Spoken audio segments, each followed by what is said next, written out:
Hi, I'm Jew Green, and this is Crash Course Comparative Government.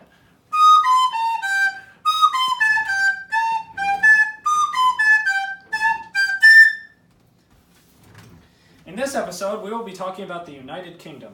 No, not just England or Great Britain, but the United Kingdom. The United Kingdom is made up of 4 countries: England, Scotland, Wales, and Northern Ireland. Great Britain, on the other hand, is just England, Scotland, and Wales. Great Britain was formed when England and Wales joined Scotland in 1707, and then the United Kingdom was created when Ireland later joined in 1801. The United Kingdom, and England especially, has always had a monarchy. The United Kingdom is known as an evolutionary democracy because over time the monarchy has given more and more power to the people, or the legislative aspect of government. The United Kingdom has a parliamentary system. This means that the legislative and executive branches in the government are fused into one body, the Parliament. The Parliament is made up of 2 houses: the upper house, the House of Lords, and the lower house, the House of Commons. The representatives in the House of Commons are popularly elected, but the representatives in the House of Lords are appointed or given the positions based on heredity. The House of Commons is the most powerful body in the government in the United Kingdom. The House of Commons is composed of 650 members who are elected every 5 years based on first-past-the-post single-member districts. The government is considered to be the majority party, and the shadow government, or the opposition government, is the party that has the biggest minority. The head of the government is the Prime Minister, who is appointed by the majority party, who then selects their cabinet. The Prime Minister is appointed to their position by the majority party, but they are still elected to the House of Commons as a member of Parliament and are then appointed to be Prime Minister. They are also known as the first among equals in their cabinet, in that the entire cabinet works for them, but they are also equal. The Prime Minister is really influential in the legislation-making process because any legislation they propose will most likely get through the House of Commons because they are the leader of the majority party. If they propose a bill and do not pass it, however, this is what is known as a vote of no confidence, which leads to the dissolving of the cabinet and the requirement of new elections. You might be wondering, what about the monarchy? The monarchy has no real power in the United Kingdom.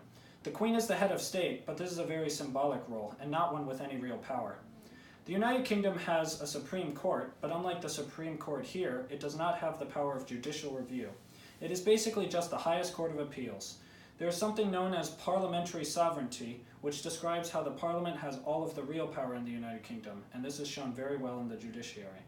There are 3 main parties: the Conservative Party, the Labour Party, and the Liberal Democratic Party. The Conservative Party is economically center-right, the Labour Party is economically left, and the Liberal Democratic Party is based on the ideas of liberalism. The main cleavages that exist in the United Kingdom are based on what nation you live in. There have been many movements in Scotland and Ireland to separate from England and the United Kingdom to become independent countries, but this has yet to happen. The history of the United Kingdom since the 1940s is really interesting. In the 1940s, a report titled the Beveridge Report describes the welfare state that Great Britain was going to become in the coming years. From the 40s until the late 70s, Britain had this idea of the welfare state and the idea of noblesse oblige, where the rich have a duty to help the poor.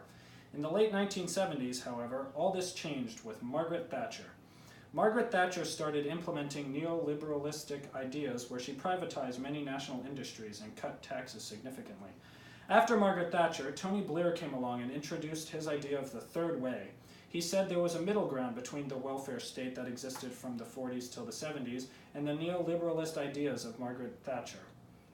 The United Kingdom was a part of the European Union since the 1990s, but has recently decided to leave the EU and has signed the official papers very recently. This was one of the promises of Prime Minister David Cameron and his Conservative government. Civil society is very active in the United Kingdom because there are virtually no limits on the interest groups that can develop and the political rights of the citizen in the United Kingdom. One thing that separates the United Kingdom from other countries in the AP6, as well as around the world, is that they have something called quangos. Quangos are quasi-autonomous, non-governmental organizations, or policy boards appointed by the government.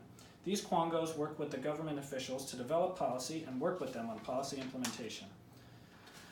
The United Kingdom is a perfect representation in the AP6 of an advanced democracy, one with a lot of civil liberties, rights, and economic liberalization. That's it for this episode. Thank you for joining us, and come back next week when we talk about boys.